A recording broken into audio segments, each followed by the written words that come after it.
At this location, we have 5 EV chargers, 32 amps to 40 volt on a 5 circuits, no load share. Parking stops on and working. 1/2 inch pipe up and over this location. 2 more. If you notice, there's no conduit here. We ended up finding the storage room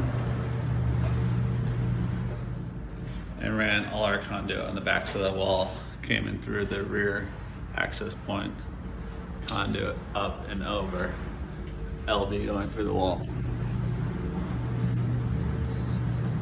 Over here to our final 2 chargers. Installed them side by side.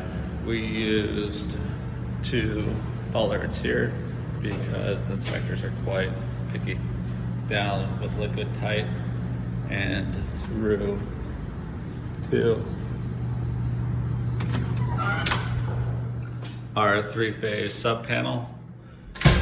We fed that up and over 1.5 inch EMT down into our main, where we have 125 amp 3-phase panel labeled EV1.